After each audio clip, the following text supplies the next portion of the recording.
Settle down, please. Yes, sir. Permission start, sir.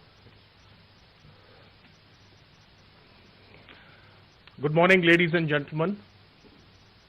On behalf of the Chief of the Army Staff, I welcome you all to the annual press conference on the occasion of upcoming 76th Army Day, which is being celebrated this year in Lucknow. I'm sanguine that the interaction that we have today will be positive and fruitful. The conduct modality has already been explained to you all. May I now request the Chief of the Army Staff to address the gathering.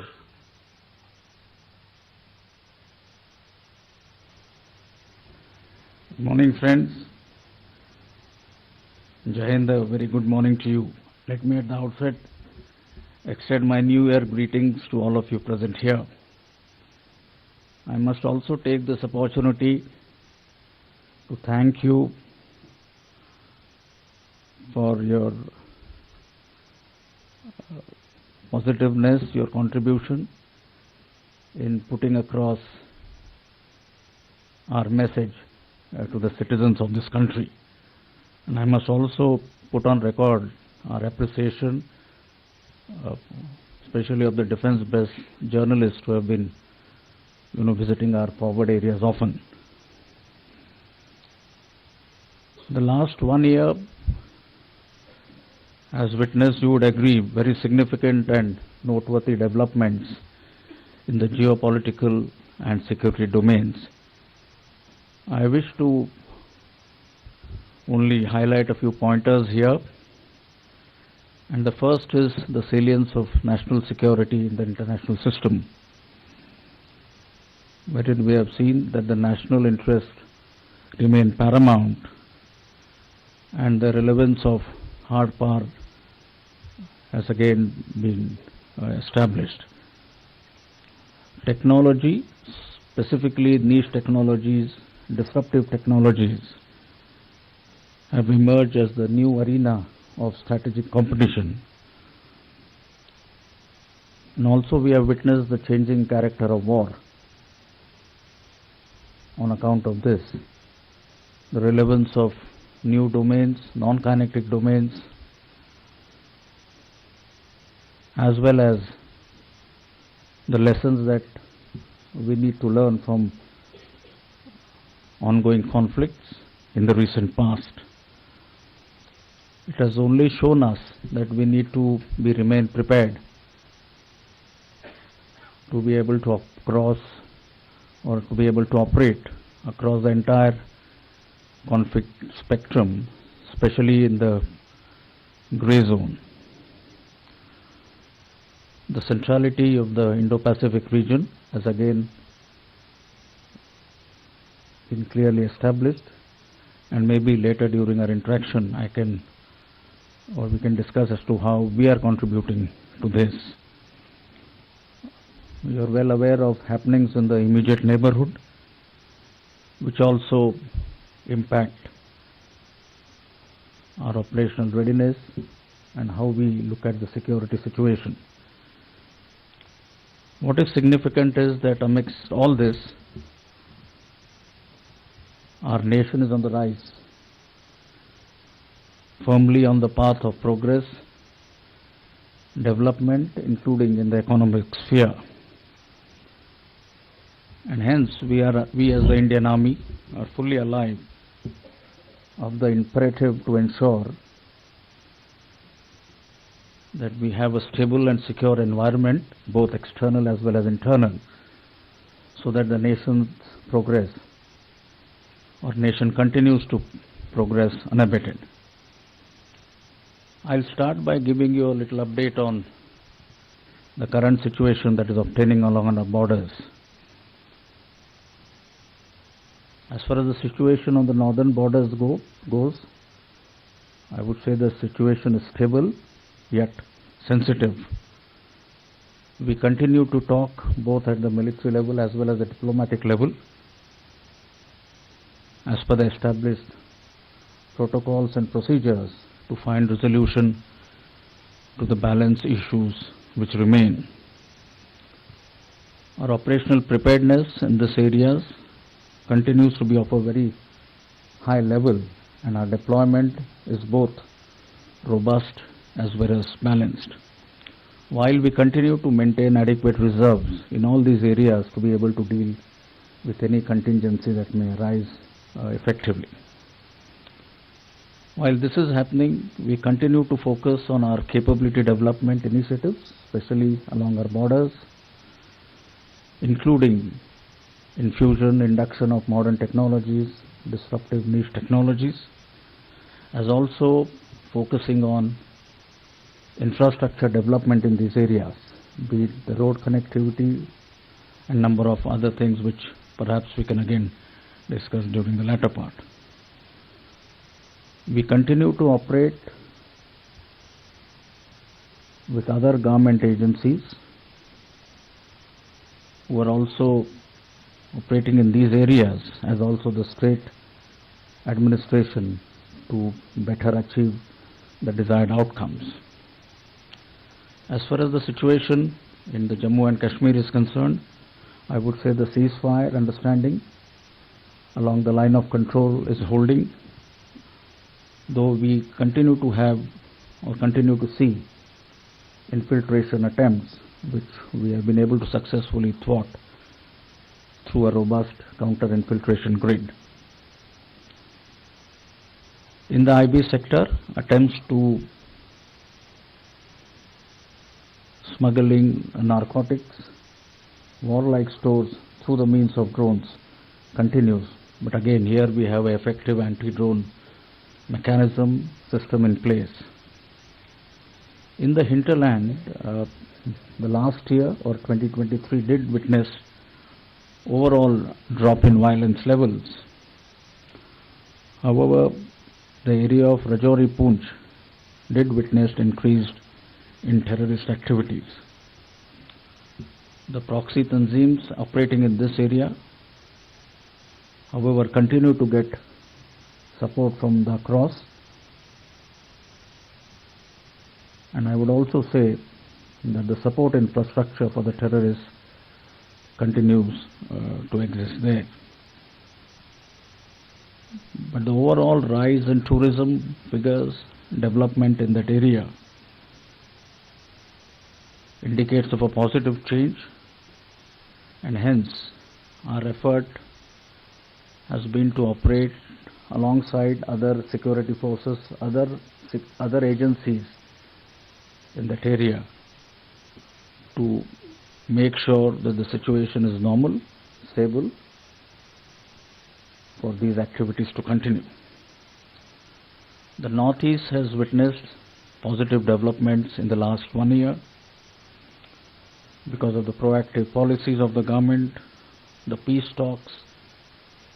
You have had 2 major peace accords that have been signed. The violence parameters overall have come down. Of course, the state of Manipur did witness violence starting the month of May last year. But I think because of the combined efforts of the state administration, supported by the Indian Army, the Assam Rifles and other security agencies,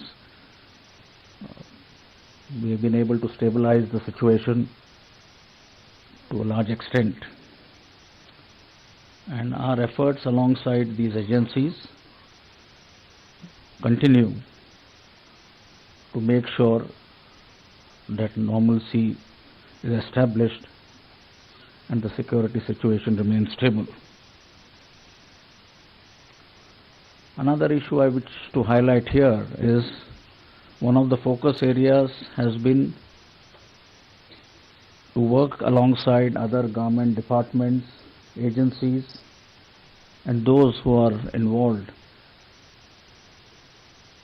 in national security and national defense. We have been proactively engaging with them, reaching out to them, purely with an aim to achieve better outcomes. You are also aware, and last year when I interacted with you, I did mention of the process of transformation that we initiated last year. And I am extremely happy to note that we have made good progress in all the 5 domains that I had mentioned and achieved some major milestones. Let me briefly highlight some of them. First was, of course, the force restructuring and optimization. And some of the key results that we have achieved is, of course, the reorganization of our artillery units, specifically those involved in surveillance and target acquisition, wherein our attempt has been, with the induction of new technology in the ISR, intelligence, surveillance and reconnaissance domain, how to incorporate them in our existing structures and make them more effective. So we have a plan which has been put in place to restructure our artillery units in this manner. We also have restructured our units of electronic warfare as also electronic intelligence to again make them more cohesive, more effective. Optimization of certain legacy units, legacy establishments, their downsizing or right sizing has again been put in place, wherein I'll give you a couple of examples in terms of animal transport. We've already started the process of reducing our animal transport units, instead substituting them with logistic drones and all-terrain vehicles. Certain other areas such as food inspection units, which we have been having for a number of years, or food laboratories, most of them we have downsized, and in due course will totally do away with them, again banking on or depending on the food inspection and standardization units establishments that we have available in the outside. Overall, we have made a plan to optimize our entire strength by significant numbers, and we have phased it out, and we have a plan as to how by 2027 we will achieve an optimization of close to 100,000 or 1 lakh. And this is something which we have internally commenced the process and put forward to the MOD and the government. Second was in the field of modernization and technology infusion, which last time I mentioned is central to our capability development plans. And again, I am happy to say, in terms of niche disruptive technologies, as part of the emergency procurement provision which was granted to us by the government, we have been able to induct some very useful, some new technologies. Most of them are already deployed in our forward units, our field formations. Alongside this was our commitment to Atmanirbharta, because that was a lesson that we drew from the ongoing conflicts, and I think that needs no elaboration here. Again, in terms of Atmanirbharta, we have made very good progress, and maybe during the latter part of our interaction I'll elaborate on this. As part of our emergency procurements, we have been able to address, I would say, all areas, spheres or domains of warfare, right from mobility and protection, where we have inducted vehicles which can operate in high altitude areas and elsewhere, affording you better protection, giving us a better capability to be able to react quickly to any situation that may arise on the borders. Or be it in terms of communication, the software-defined radios, or drones, both for surveillance, the loiter munition, as well as the counter-drone equipment. The new generation munition, including improving our accuracy, lethality of the artillery system, again, good progress has been made. In terms of electronic warfare systems, we now have terrain-specific EW systems which have again been inducted, and so has been the progress in the sphere of air defense. The third foundation or third pillar was systems, process and functions, where the aim again was purely to increase efficiency, improve outcomes, become less manpower intensive. And this again we have addressed both in the operational domain, where we have our processes, systems for integration of our communication requirements, of our aviation assets, etc.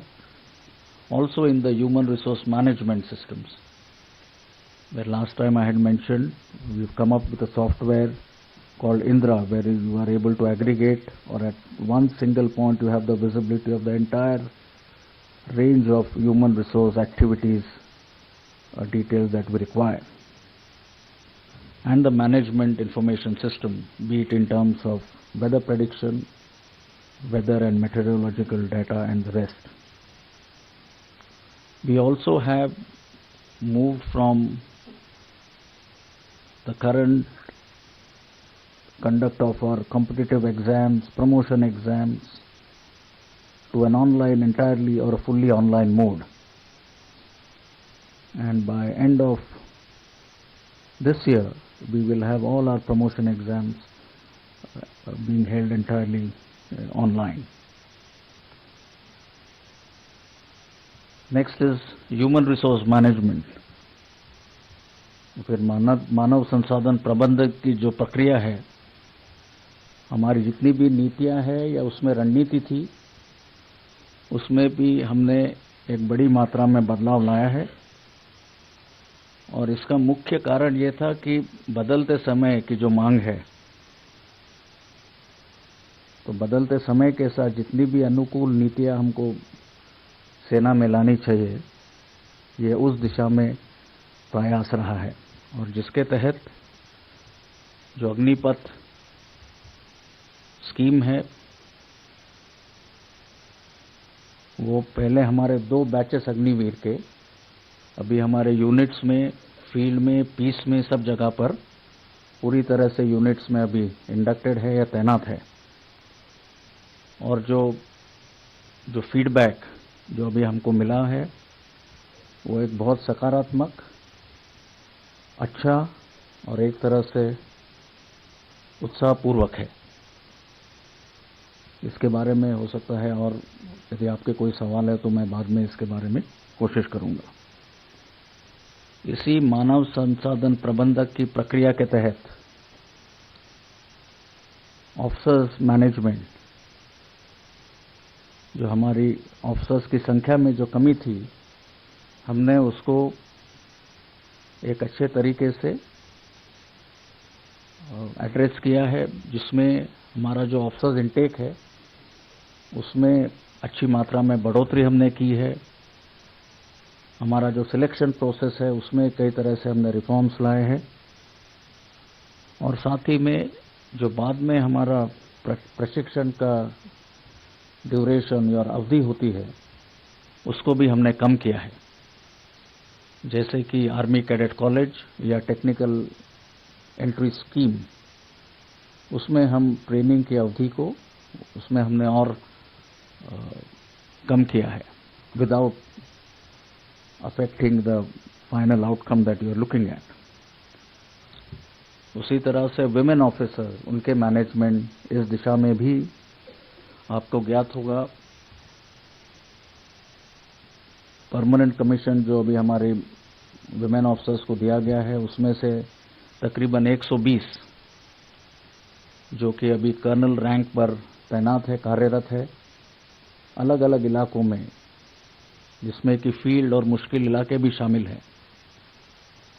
उसमें अभी वो commanding officers का role निभा रही है और वो भी अच्छे तरीके से निभा रही है। उसी तरह से सभी आर्म्स और सर्विसेज को एक कॉमन लेवल पे लाने के लिए हमने कुछ समय पहले कॉम्प्रिहेंसिव प्रमोशन पॉलिसी का ऐलान किया था, सभी स्टेक होल्डर्स के इंटरेक्शन के बाद। और अप्रूवल के बाद, जिसमें कि जो छोटी मोटी कमियां या इन्फॉर्मिटीज थी उसको हमने एक तरह से प्रयास करके we have been able to smoothen them out. उसी तरह ट्रेनिंग के दौरान सिमुलेटर्स टेक्नोलॉजी का इंडक्शन, इस विषय में भी खास ध्यान दिया है। और पांचवा जो मुद्दा था फाउंडेशन पिलर या स्तंभ, वो था जॉइंटनेस और इंटीग्रेशन का।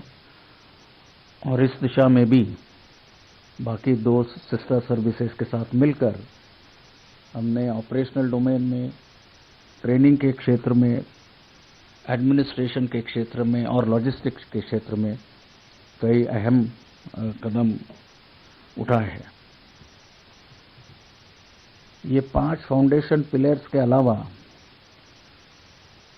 हमारे भारतीय सेना का योगदान टुवर्ड्स ग्लोबल आउटरीच या हमारे वैश्विक प्रभाव को बढ़ाने के लिए, उसमें भी मैं समझता हूँ हमने महत्वपूर्ण पहल की है। पिछले साल हमने अफ्रीका इंडिया एक्सरसाइज मार्च के महीने में ऑर्गेनाइज किया था, जिसमें अफ्रीका देशों के तकरीबन 26 चीफ्स भी आए थे और उनकी कंटिजेंट्स आई थी।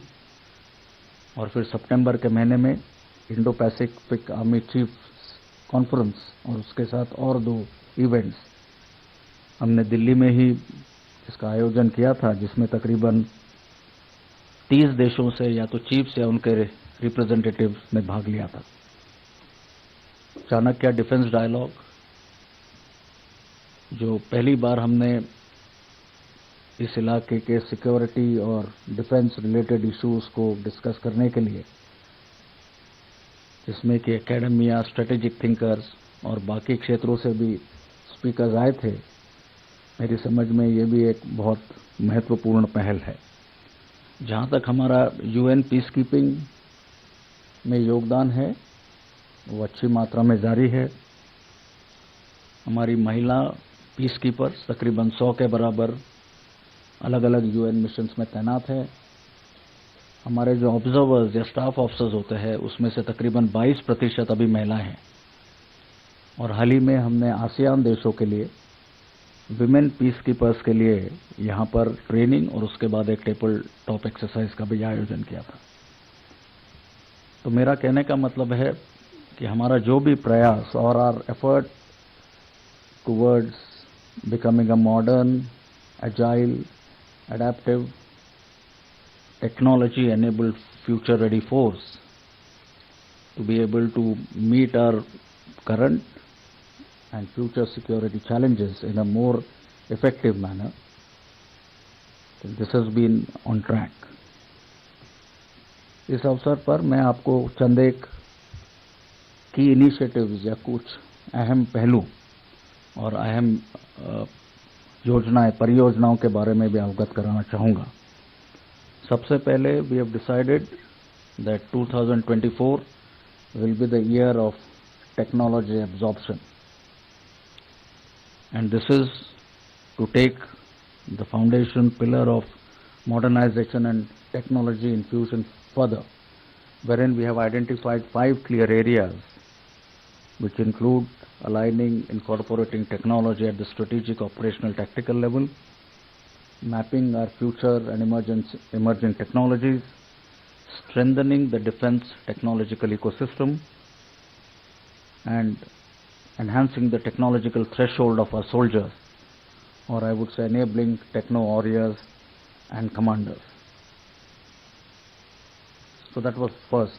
Second, we've now come up with a secure army mobile ecosystem, or Sambhav, Secure Army Mobile Bharat version, which is an end-to-end secure mobile ecosystem which has an indigenous operating system with a multi-layered encryption,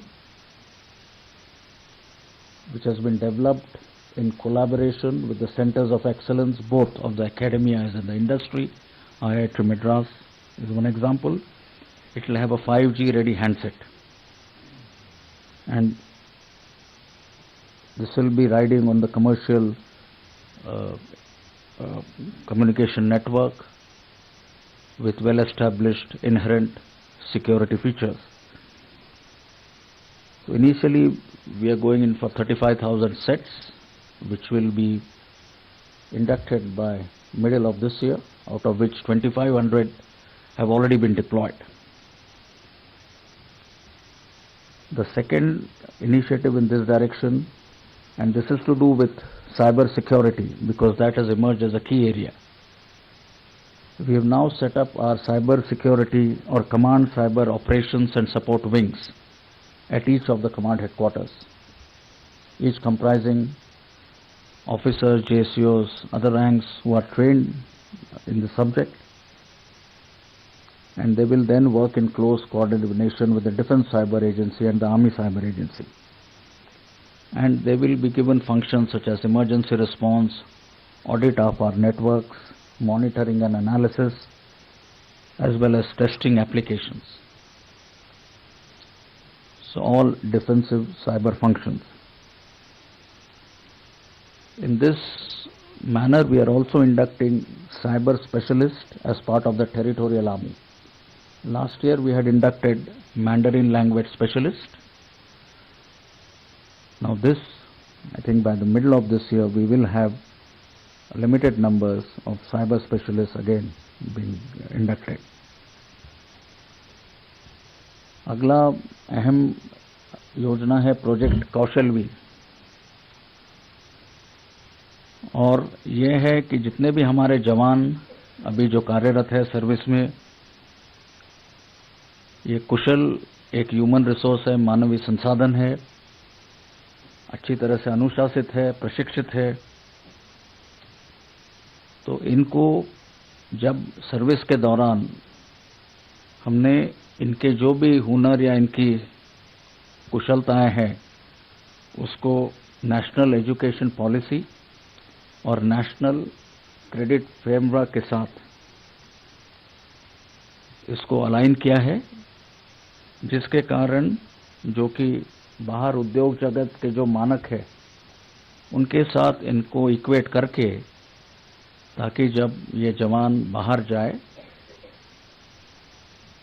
उनको उनका योगदान civil industry में या उनका absorption आसान हो जाए।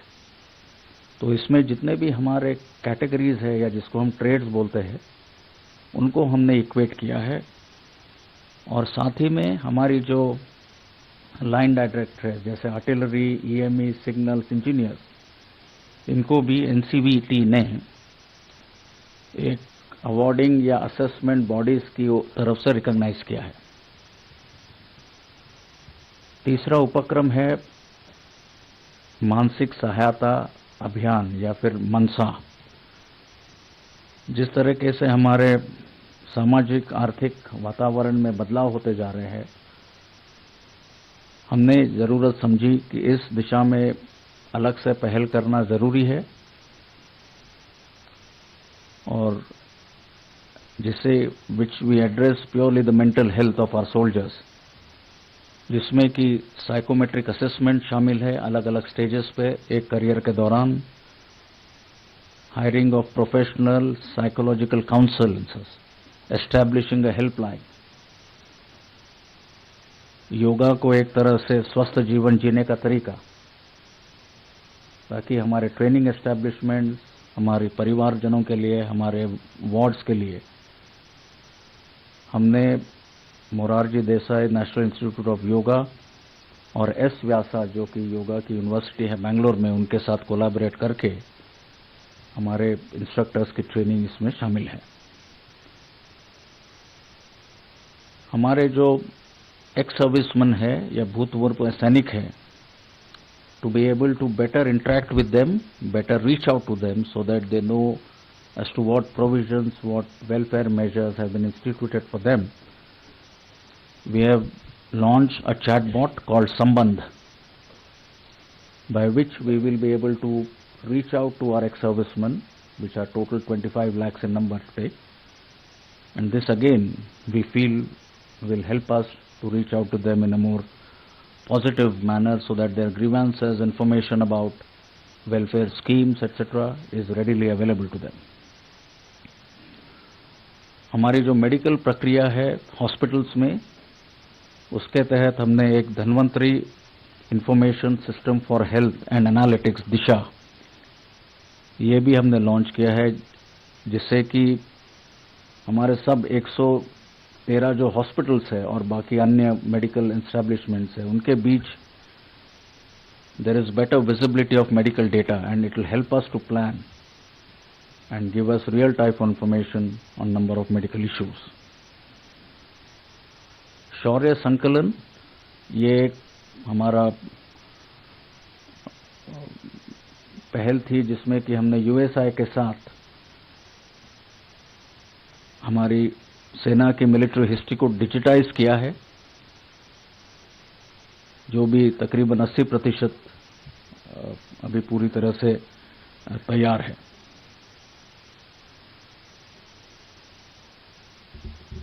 आपको पता है भारतीय सेना in terms of land holding तकरीबन 13 लाख एकड़ जमीन भारतीय सेना के पास है।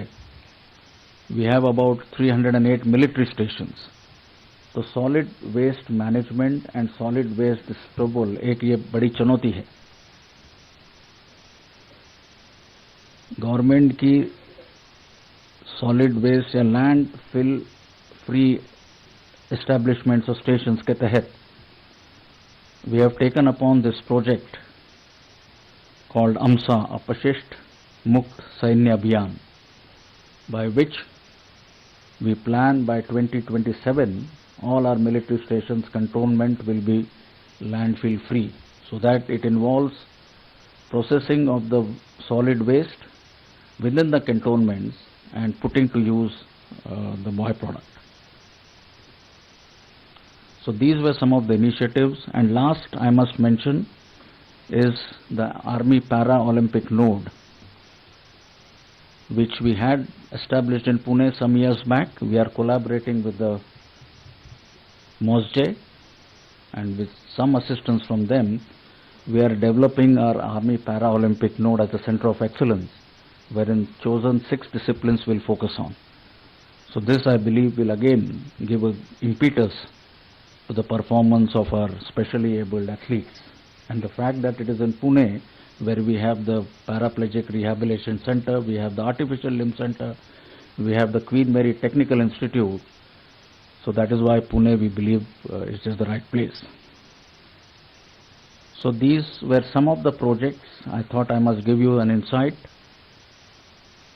We have organized a small display oblique exhibition of all this, including the new innovations, just outside where we are sitting. So I'll request you, at the end of this, you can have a look. You are also aware that this year the Army Day Parade, we plan to hold it in Lucknow.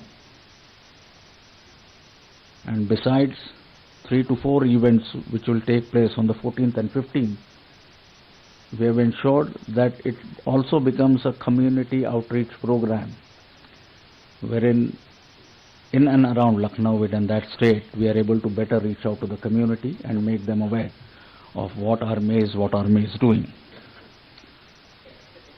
At the end, I just wish to conclude my remarks by saying and assuring you that the Indian Army continues to remain a very well-trained, well-equipped, battle-hardened unit, establishment, and we are confident to be able to take on any security threat or challenge that may come the nation's way. Thank you, friends. I am now open to any questions that you may have. Thank you, sir. We shall now commence the question and answer session. And in order to give maximum opportunities for questions, we shall be taking 3 questions at a single time. And these 3 questions will comprise one set. Our endeavor is to take maximum questions. I'm sure we'll be able to fit in about 5 to 7 of such sets within the time available. Once I call for your placards, I will nominate the placard numbers, and I request you to give out your name as also the agency or the media house that you represent. And in the interest of wider participation, I will reiterate my request that the follow-on questions may kindly be avoided. The floor is now open for questions, and we shall begin with the agencies first. So the agencies, please. All right, 148, 9. Sir, Sudhir Yadav from DD News. Sir, here. Wait a minute, Sudhir. Just wait a minute. Right. All right, 63. So that will be the sequence.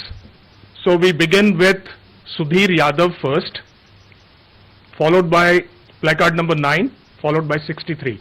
The mics are onto the flanks. You can request for the mics and maybe begin. Sudhir. Sir जैसा कि हम सभी जानते हैं, आत्मनिर्भरता को लेकर सरकार बहुत तेजी से आगे बढ़ रही है, मेक इन इंडिया ड्राइव को लेकर बहुत आगे बढ़ रही है. आर्मी के प्लान्स कैसे हैं मेक इन इंडिया को लेकर? अभी करंट सिचुएशन क्या है और फ्यूचर प्लान्स कैसे हैं इसको लेकर, आत्मनिर्भरता को लेकर? Sir So I'll answer each one, or take all three. So we may take 3 together and then eventually answer. Next one. Sir, good morning. This is Ajit Dubey from ANI, sir. Sir, my question is that now we are in 2024, sir. How was the year 2023 for the Indian Army, for you as the Indian Army Chief? And what are you looking at in 2024 to achieve, sir? And what is the level of preparedness you are looking at in this time period, sir? So this is Manoj from PTI Press Trust of India. Yes, sir. Yeah. So I would like to just have your comments about the current negotiation between Bhutan and China on a 3-step roadmap for resolution of the long-pending boundary dispute, as any resolution will have impact on India's security interests also. And also your comments about the current scenario, unfolding situation in the areas along the India-Myanmar border, as the fighting between the anti-junta forces and the Myanmari militaries continue, and there have been influx of Myanmaris into Indian states of Mizoram and Manipur. So how do you see the unfolding situation along the Indo-Myanmar border? Right, I think, thank you for this. The first question by Sudhir Yadav of Doordarshan. I did mention about Atmanirbharta and our commitment towards achieving self-reliance. I wish to highlight a couple of issues. And the first one is our entire effort is to leverage the very vibrant startup ecosystem as well as the innovation potential in the country. I believe for Atmanirbharta, you need a good defense, industrial, technological ecosystem comprising 4 essential, I would say, elements. First is the resource allocation. Second is enabling government policies. Third is competition, and fourth is viable market. And in each of this we have to see as to what is the role of the services, and I'll try and highlight this.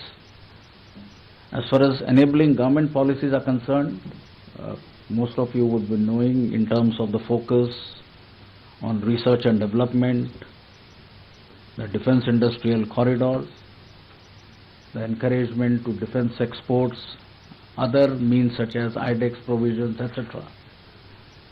So that is, I believe, is being done well. So what is it that Army is doing? Just 7-8 issues here. Firstly, you are aware we have a nodal agency, the Army Design Bureau, which was set up some 7 to 8 years back. I think it is now very well established, and they are our point of contact or the interface between the industry and us. We also have regional technology nodes, especially in those areas where defense industries are concentrated, focused. With the academia, we have the Indian Army cells. We've started 2, one each in IIT Delhi, in ISC Bangalore. We intend having more of the Indian Army cells. Third, we have been putting out our problem definition statements. We did one last year wherein we compiled as to what is our felt need. We will do or we'll put it out a second set now. Then in terms of hand-holding, facilitating trials, testing, visits of industry representative to our forward areas, resorting to spiral development is another aspect that which we've been focusing on.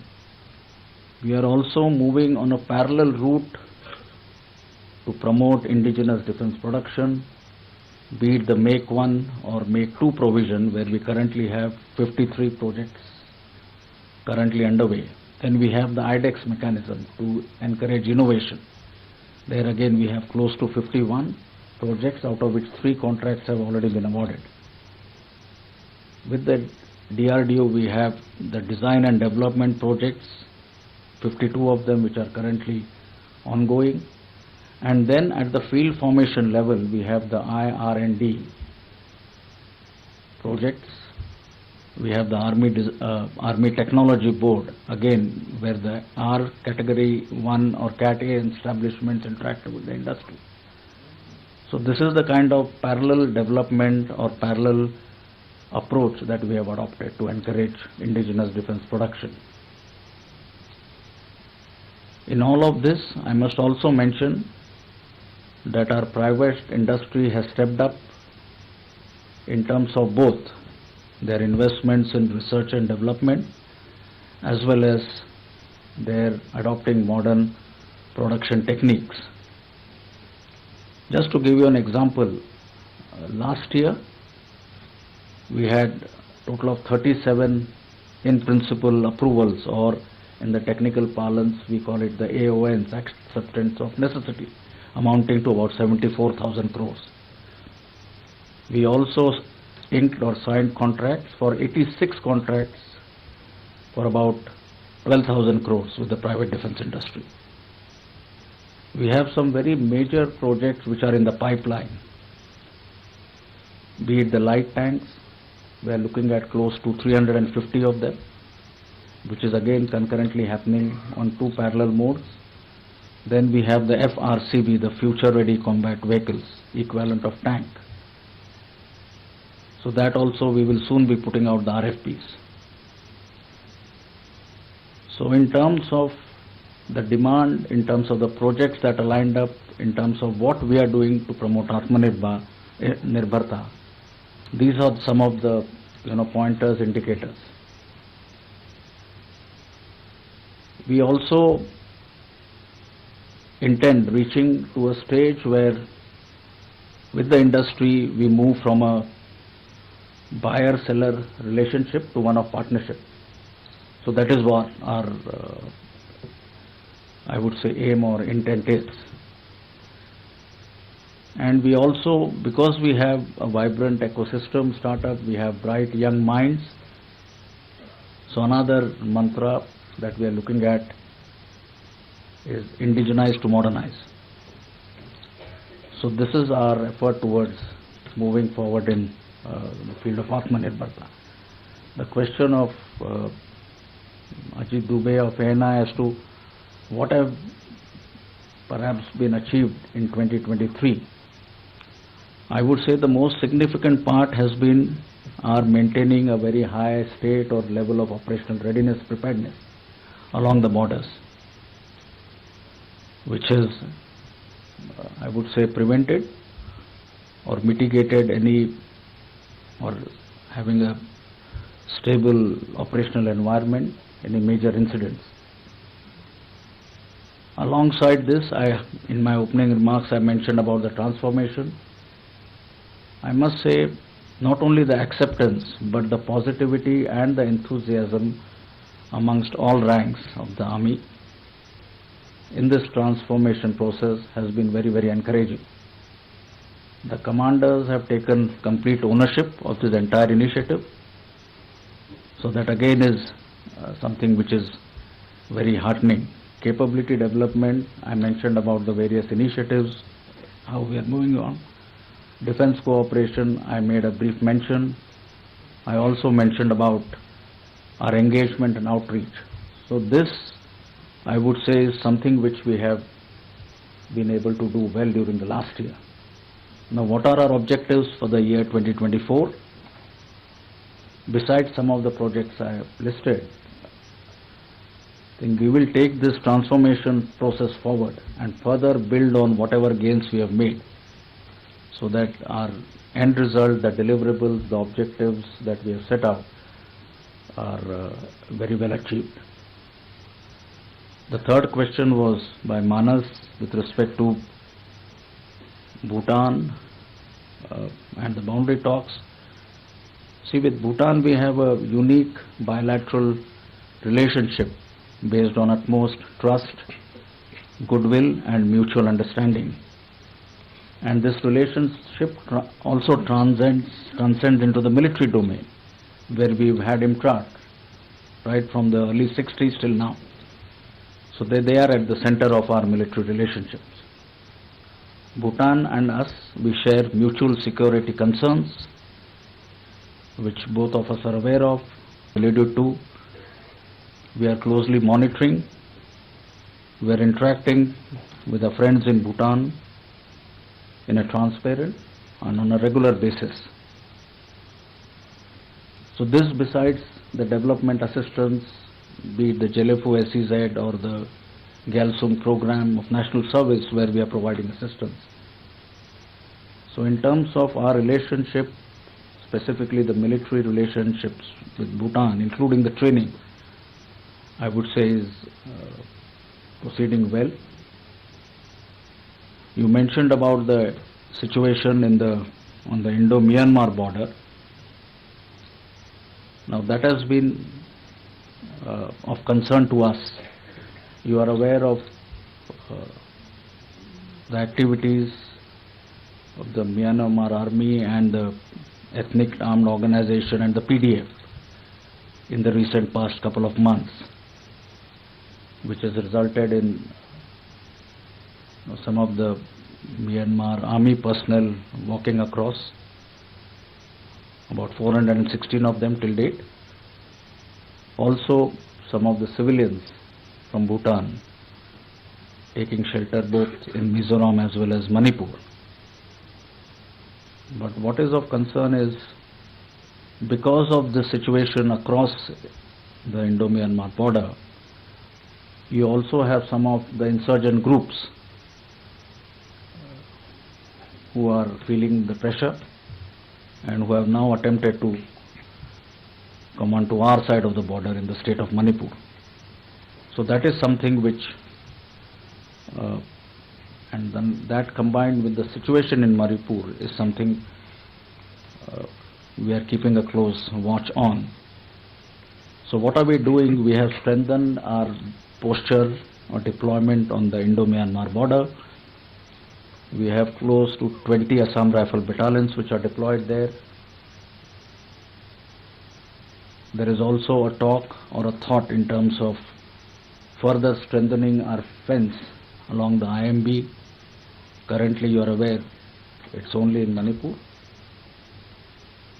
The issue of fence in other states is again something which is under consideration.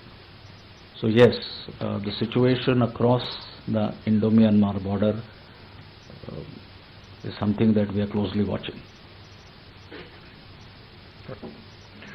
Right, the next set. Now here beyond we'll have the media houses also open to participation. Can we have? All right, 149 from this side.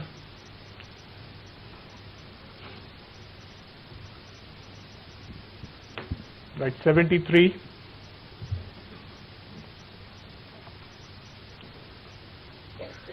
$65.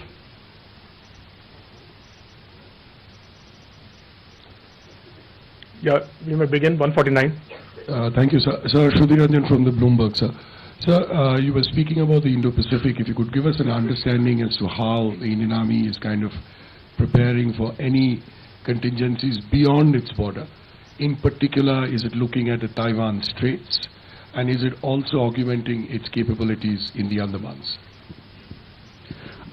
Sir, this is Mukesh Kaushik from Dainik Bhaskar, this side.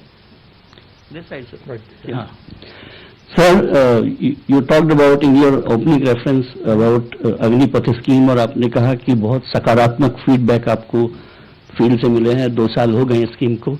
So going by these experience, would you politely disagree with your previous chief assertions that this scheme was thrust upon you? Army has suggested a very small scale scheme, but finally when it came from PMO, it was much larger scale, and other 2 services came, I mean, it came as a blow from bolt. So would you disagree with these assertions? 65. Sir नमस्ते, मैं मंजीत देगी हूँ आज तक से। मेरा सवाल है कि आपने कहा शुरुआत में कि जम्मू कश्मीर में इन्फिल्ट्रेशन के अटेम्प्ट बढ़े हैं। हाल में हमने देखा कि पुंछ और रजौरी सेक्टर में जो घुसपैठ और की घटनाएं हुई हैं, आपको लगता है कि एक बार फिर से पाकिस्तान आर्मी की तरफ से कोशिश हो रही है कि जम्मू कश्मीर में हालात बिगाड़े जाए?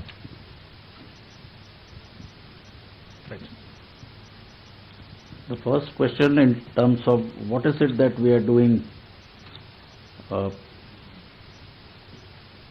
in the Indo-Pacific region.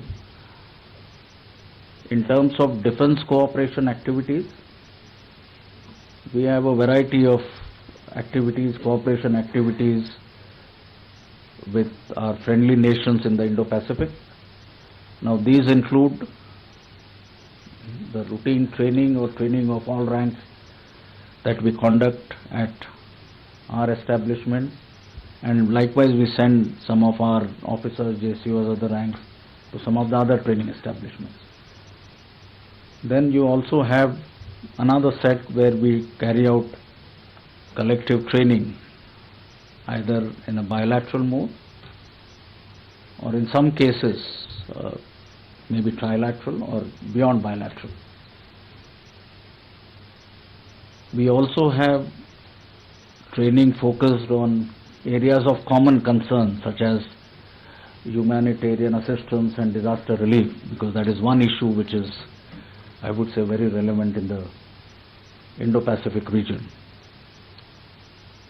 As also we are looking at collaborating with them in terms of developing better understanding of each other's security concerns, increasing interoperability, such as when you operate in a UN mission or a UN United Nations peacekeeping environment, and also in terms of our capability development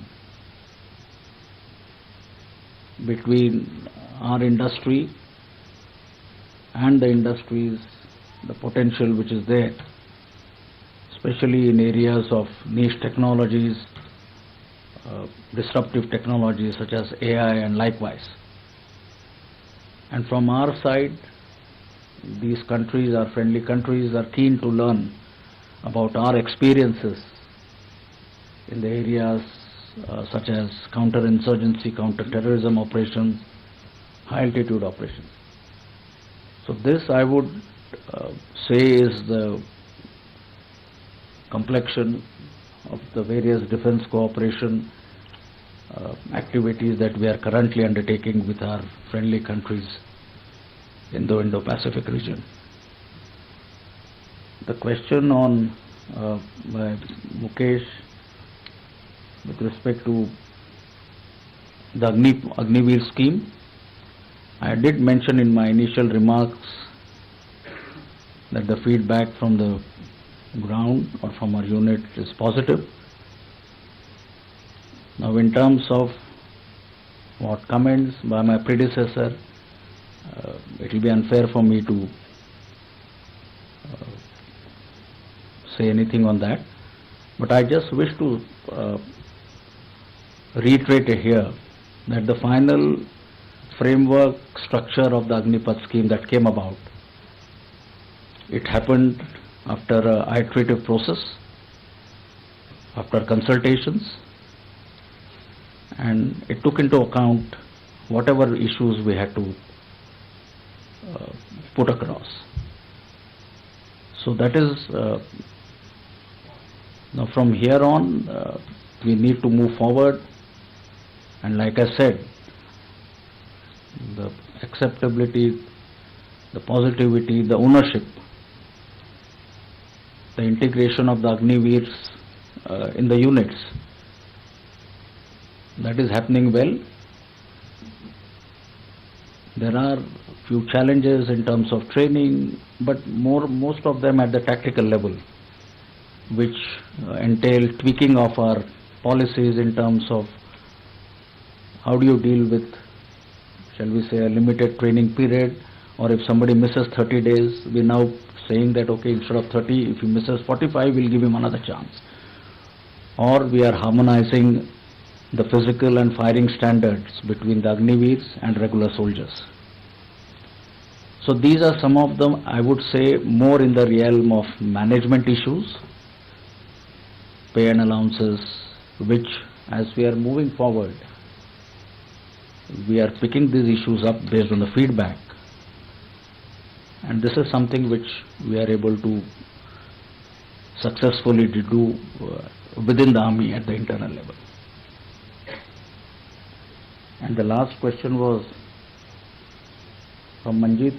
I have only written Koshish. I don't know. Can you repeat the question, Manjit?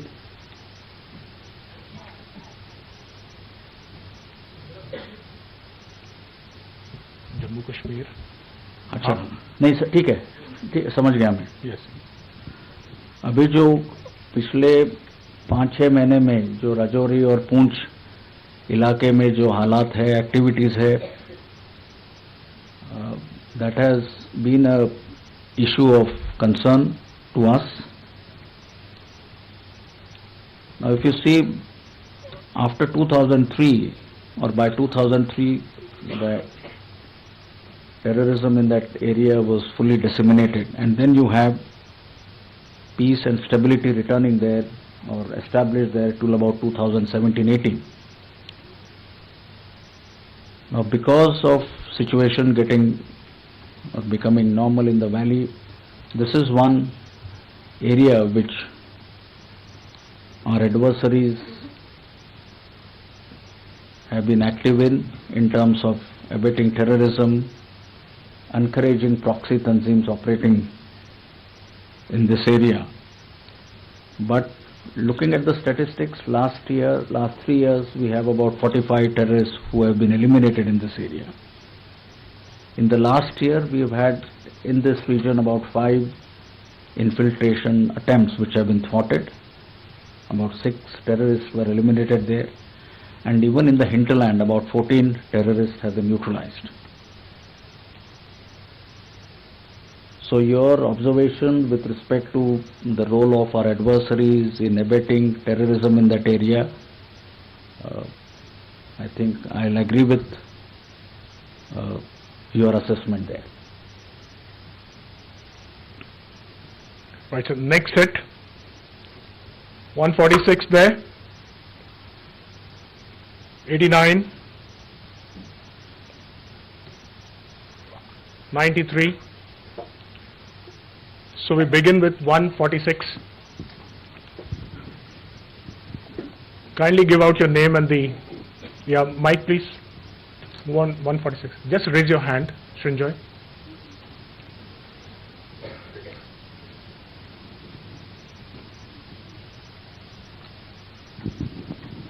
Thank you.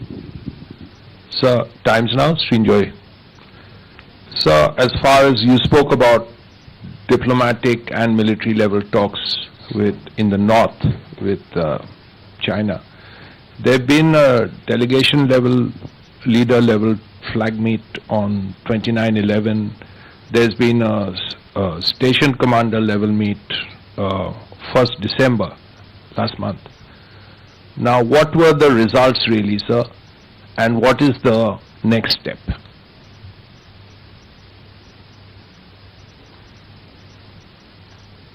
Next, please. Sir, मैं पूनम पांडे हूँ, Navbharat times से. अभी आपने रजौरी-पुंछ का जिक्र किया, adversary का भी जिक्र किया, लेकिन जहां बहुत लंबे वक्त से शांति थी और आर्टिकल 370 रिवोक होने के बाद बार बार ये कहा जा रहा है कि लोगों का भी सपोर्ट है, आर्मी भी बार बार ये कहती रही है कि घुसपैठ कम हुई है, उस जगह पे 1 साल में 3 घटनाएं होना, क्या आपको लगता नहीं कि कहीं ना कहीं ह्यूमन एंड की कमी है और लोगों को आर्मी अपने साथ उस तरीके से नहीं जोड़ पाई है, या जो पहले जुड़े थे वो भी अलग हो रहे हैं? दूसरा सवाल सर मेरा इंफ्रास्ट्रक्चर पे है। पिछले 1 साल में अगर LAC पे हम देखें तो कितना इंफ्रास्ट्रक्चर डेवलप हुआ है? क्योंकि लास्ट टाइम जब बात हुई थी तब आपने कहा था कि करीब 50,000 सैनिकों के रहने के लिए शेल्टर वहां है और काफी सुविधाएं बन गई हैं। अभी का क्या स्टेटस है?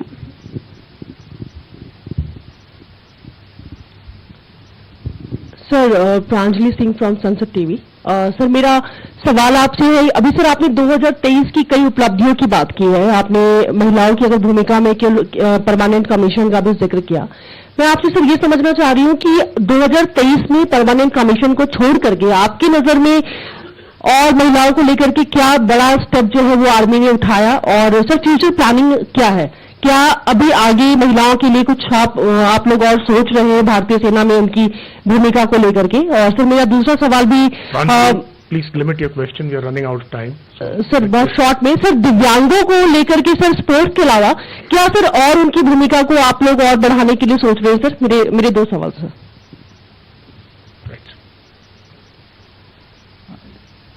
I didn't get your name. Pranjali, sir. Right. I think the first question, Srinjoy, in terms of you referred to the talks which are happening at, and you quoted some dates. You know, I must explain here the various, I mean, even at the cost of repetition, our interaction and talks with our adversary, they happen at different levels. So you have the delegation level talks, then you have the senior military commander level talk, then you have the senior higher military commander level talk. So these are in the sort of military domain. Then you have at the diplomatic level, perhaps most of you would know the WMCC. So to find a resolution to the ongoing issues, I would say is a ongoing process, is a continuous process. This mechanism which is at the ground level, let's say the delegation level talk, this is a mechanism where certain issues which occur as part of your border management at the tactical level, you know, these also get discussed in these talks. So some of them pertain to routine affairs wherein, you know, you observe or you put across your point in terms of certain movements, certain developments that have happened there, and likewise. So what I would want to say is this is a good mechanism so that each other's concern, even at that level, at the tactical level, through this mechanism we are able to put across. So to answer your question as to what has happened, what was discussed, really this is an ongoing process. You have very frequently these talks, not only at one place, but at number of places along our, whatever, 3,488 kilometers of the LAC, right? So, and I think it's a positive and a correct way to proceed in terms of finding resolution at the tactical level. So, I mean, and results also, once you sit across, there are positive results which come about. You highlight some concerns, you know, some of them they clarify, and likewise, so it's an ongoing process. So, towards your question of what results, I may not be able to, because it's, like I said, it's an ongoing process. There are no specific issues, while it is agenda based, but there are no specific issues which get discussed there. I think you asked about the lack of HUMINT in the Rajouri-Poonch area, and also you alluded to the local support.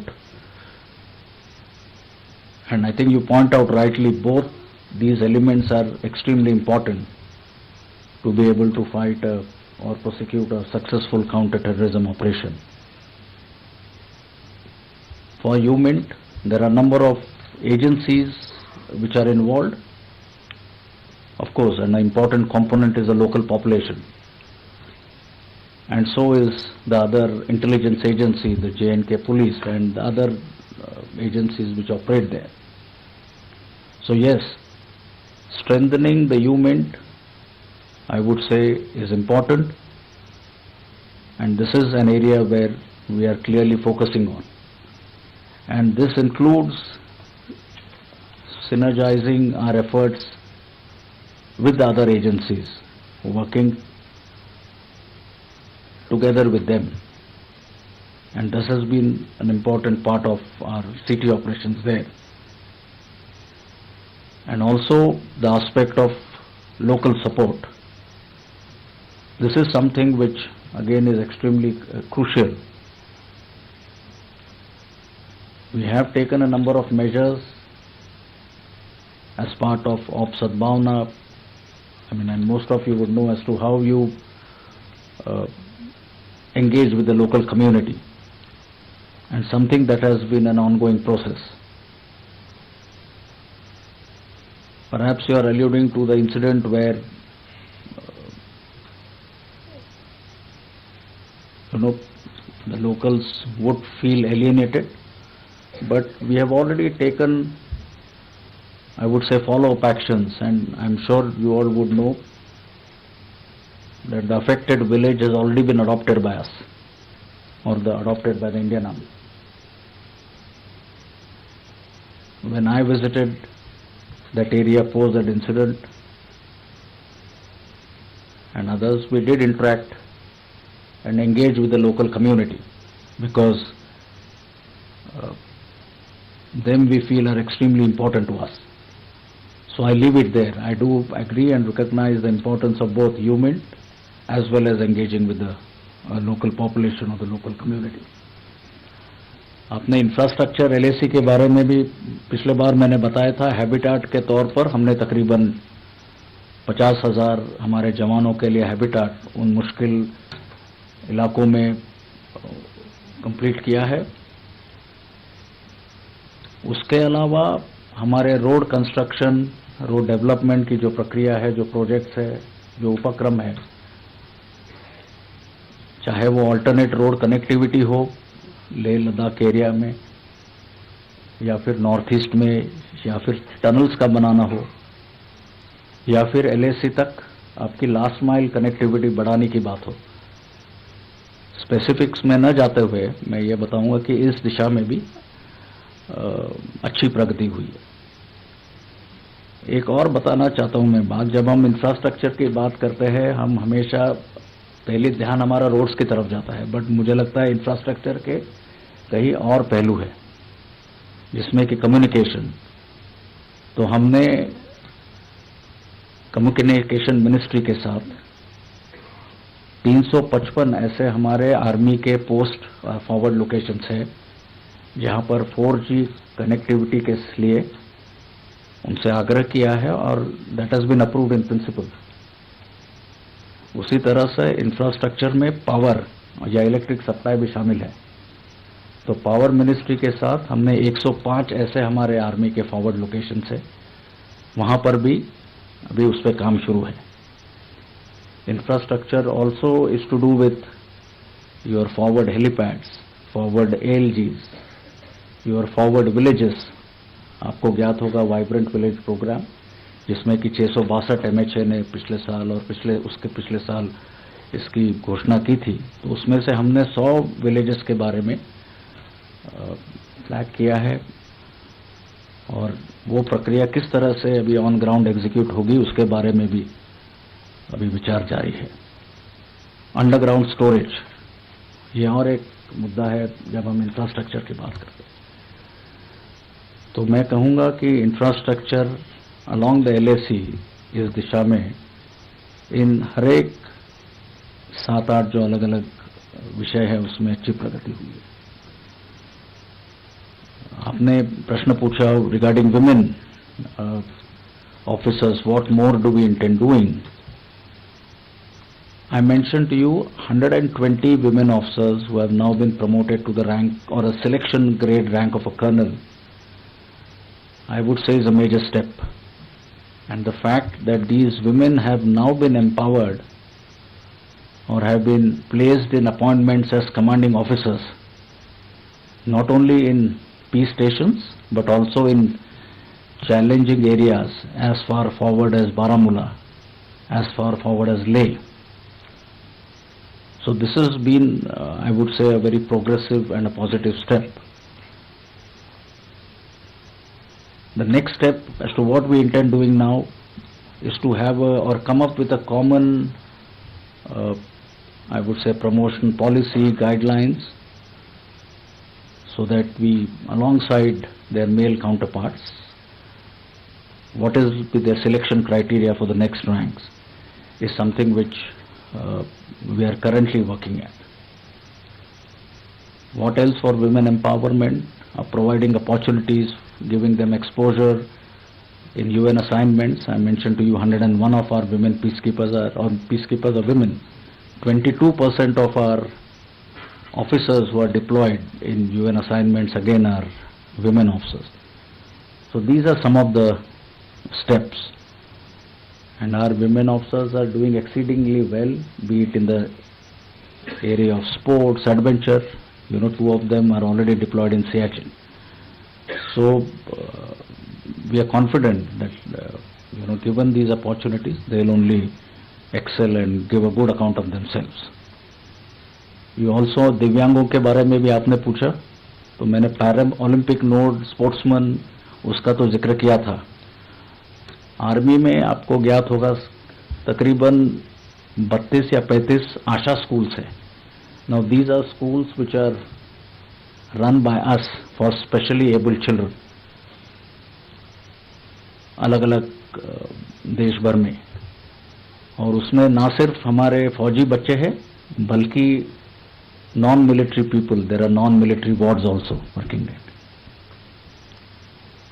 So these are some of the initiatives, and as part of the AWA or the ASHA schools, to further make them, I would say, empower them, their collaboration with specially abled schools in the civil domain. So we constantly interact with them in terms of providing employment wherever possible in our institutions such as canteens. You know, that is another area where we look at these steps. So yes, this is one area which again, both for us as well as the Army Wives Welfare Association, that will continue to remain our focus. Thank you, sir. Thank you, ladies and gentlemen. With this, we come to the end of the interactive session. And Gambhir, we can take a couple of right, more. Sir. Right. So we are already 10 minutes in excess. Right, sir. With your permission, we'll take the next set of 3 questions.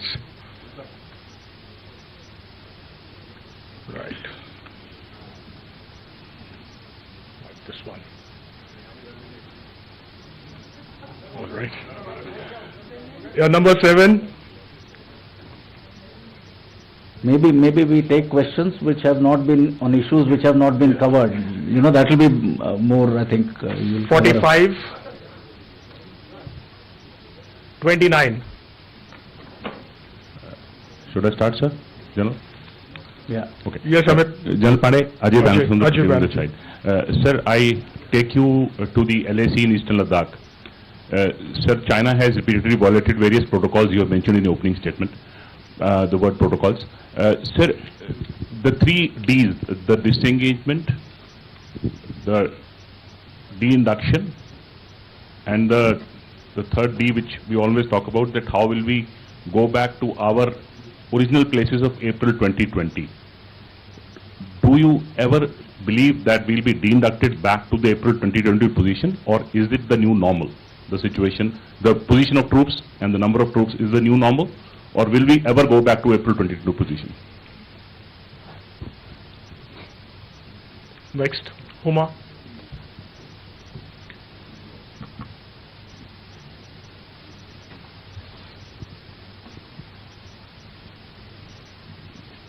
Sir, I'm Huma Siddiqui from the Financial Express. My question is related to the veterans, there was a platform created for them, Sparsh, to disburse their pensions. There are a lot of technical issues that they are facing, and their pensions are getting delayed.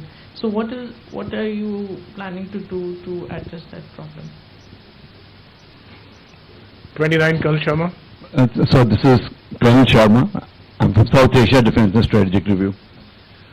During your address, sir, you've spoken a lot about infusion of emerging technologies, future-ready force, and how emergency procurements have helped the cause. Now, everyone knows, sir, that drones, loitering munitions, anti-drone systems are a major part of what is being inducted the world over. And so is the case with the Indian Armed Forces. Every arm is inducting some. The other two defense services are in the process, and also BSF and CRPF and what have you. So everybody is wanting to induct drones and anti-drone systems and such munitions.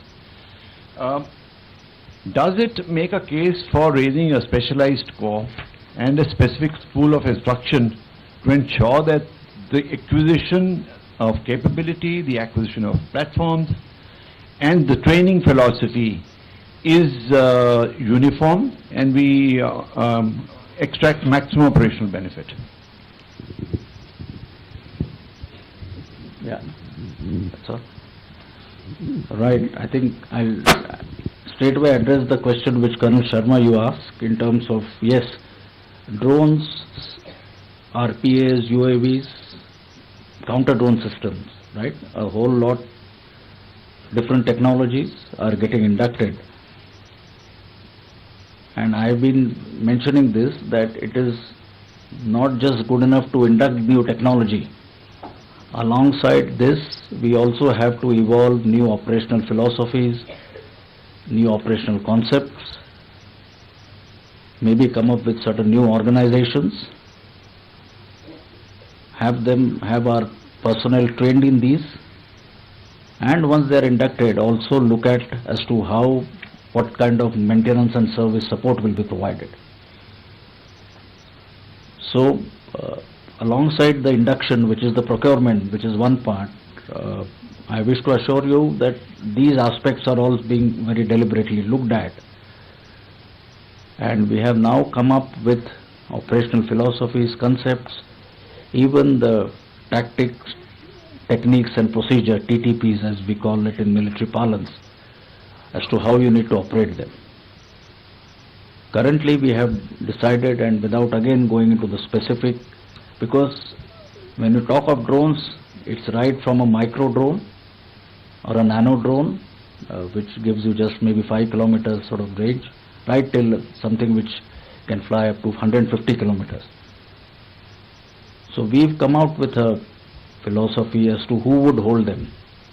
Some of them are required at the level of an infantry battalion, some at the level of the artillery units, some the armored regiments. When they operate independently, they should be equipped with them.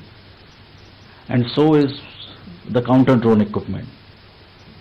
There again you have something which is kinetic, where you actually fire and shoot down a drone. Then there is the jammers or spoofers. So we have put our heads together and come up with a philosophy as to who must hold this. And precisely for this reason, we have come about, to give an example, the restructuring of the SATA, or the surveillance and target acquisition units. Whether you need to raise a special corps or a special training establishment for training, currently we are looking at, and we have already provided the training aggregates to our CAT establishments, let us say the RT school, the infantry school, likewise, where the training on this new systems have already begun.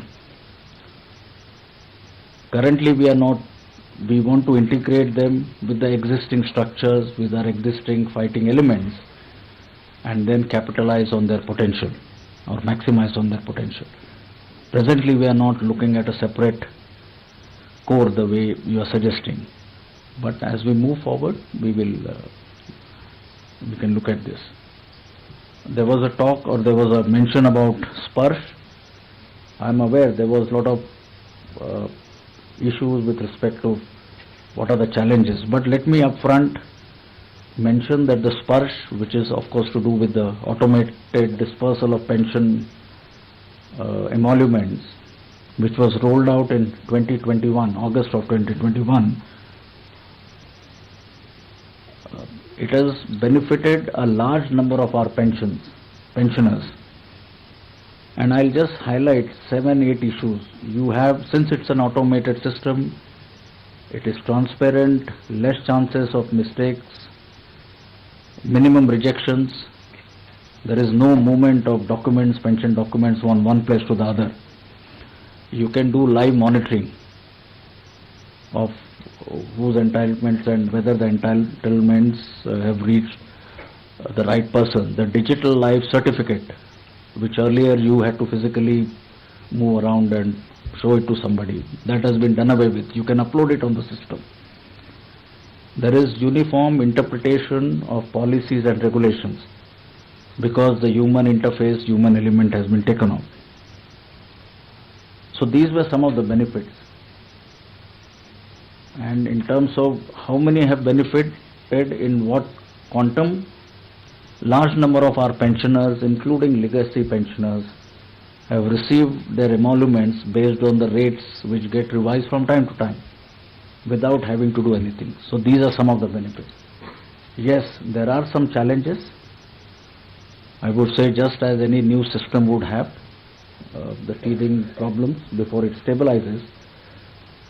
But let me assure you again that within the Army, within the Department of Ex-Servicemen Welfare, we have a robust mechanism where we sit down very frequently, and whatever issues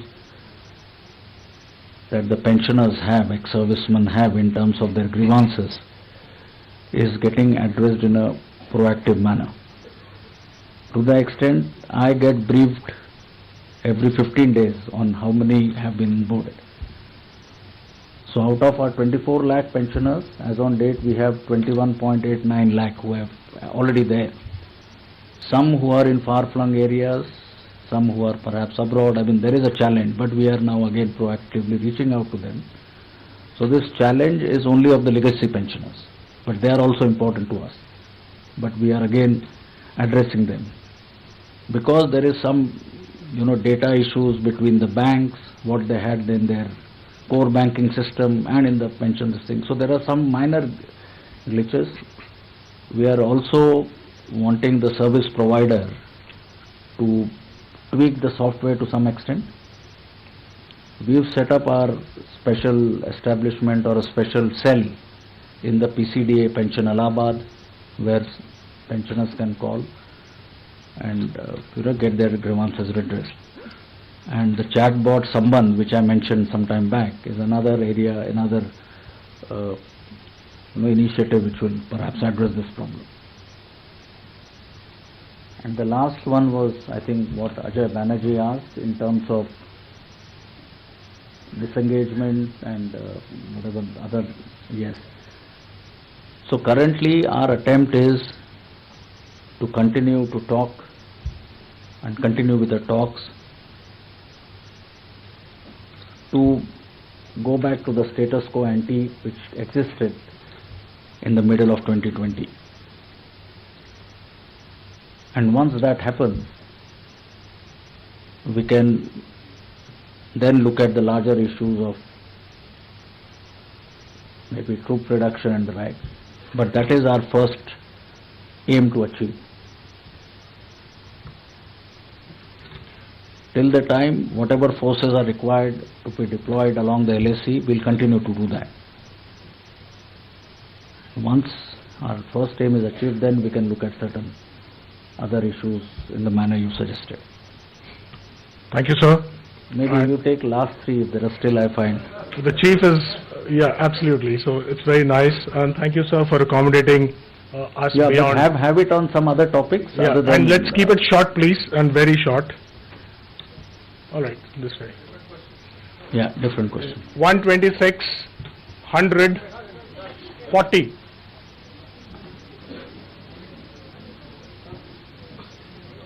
Now, please put your placards down. Yeah. Sir, Sanjay Mishra, मैं दैनिक जागरण से। Army cantonment में selfie booths को लेके controversies आई थी, कितनी army cantonment में selfie booth बनी और कितने लोगों का पार्टिसिपेशन हुआ है, और इस कंट्रोवर्सी के बारे में आप क्या कहेंगे?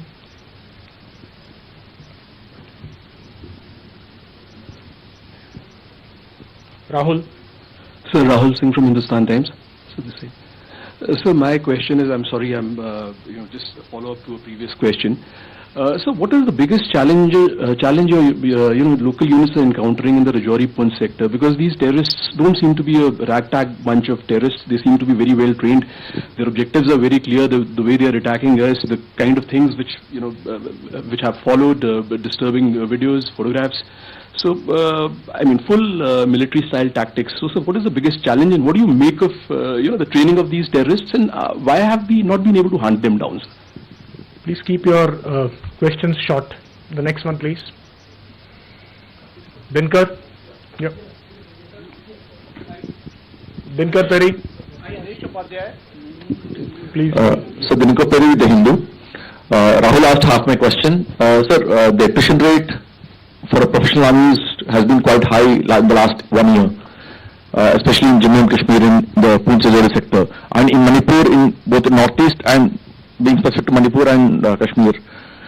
I mean, things have been on a downslide. So what are the lessons you have drawn from both the incidents, and what are the corrective measures to rectify them? Right? Yes. That's all? Yes.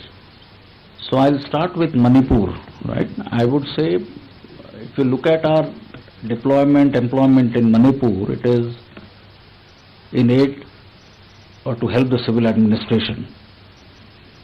And I would say the Indian Army units, the Assam Rifles, I think all our units have given a very good account of themselves to be operating under those circumstances. I would say they have displayed a lot of restraint, sometimes against provocation, in those situations wherein it is very easy to get provoked. And I think the fact that there has been no collateral damage, no casualties to, shall we say, the local civilians because of actions on our part, I think it just bears this out, what I just mentioned. Of course, the challenge of the weapons which are still missing, which are still at large, only close to 30% of the weapons have so far been recovered. So the attempt to recover the balanced weapons in concert with other Central Armed Police Forces is currently ongoing. So our deployment, our operations in Manipur are happening, are synergized, are done in coordination with the state administration, the security mechanism that exists, which was created post the situation. So in terms of attrition or losses purely, if that is your suggestion, the figures don't indicate that at all, right? You also must, what I wish to highlight, that we have in the army soldiers from both communities, who coexist in a, okay, right. So, so this aspect which at times gets overlooked is that in our army units, in some of our regiments, you have soldiers from both communities who sleep, eat, live together, and they have, functioned, existed harmoniously without any issues at all. So any suggestion otherwise is something which I think is, I would say, unfounded. You mentioned about the attrition rate and losses in. So if you look at the entire Jammu Kashmir, in terms of the terrorists which have been neutralized in 2023 in the entire state is 71. 51 are in Valley, 20 are in the Rajouri-Poonch region. Own casualties in Kashmir have been 7. In Rajouri-Poonch have been more, have been 20. So yes, in terms of the figures itself, especially in Rajouri-Poonch, is something that we have taken note of. Now, even Rahul asked this question. So I'll not get into what has gone wrong, but I'll rather say as to what is it that we're doing. Right? And there are 6-7 issues which I wish to highlight. And the first one is the intelligence and the UMINT network. This was alluded to earlier. So UMINT is one, strengthening our UMINT network by us as well as by other agencies. Outreach to the local population, perhaps part of this. Strengthening our ability to get technical intelligence in terms of communication, etc. That is something which we are working on. We have increased or enhanced our deployment in those areas, as also reorientated some of the units which were earlier operating the last 5-6 months. Better synergy with other agencies, the police, the CAPF, is something which again we have to, that is one area which we are looking at. Certain tactical level lessons in each of these operations that we draw, to be able to learn from them and then incorporate is another important aspect which has been one of my, when I talk to commanders and soldiers there. Use of technology. Can we, again, in terms of your RPAs, certain other things, how can you use technology to again better deal with the situation? My guidance to soldiers, commanders there is unambiguous in terms of respect for human rights, zero tolerance for any actions on that account. We have clearly laid down guidelines which spell out what you must do, what you must not do in those areas. And of course, for the soldiers to be able to act in a professional manner in whatever they are doing. This is something which I have been emphasized, I have re-emphasized. But let me assure you that our operation or counter-terrorist operations in those areas will continue in a relentless fashion so that we get back to normalcy, returning to that area at the earliest. Does that, I think, Rahul, yours and Dinkar, these questions? Just one. Rahul, yeah. Then I'll let him see.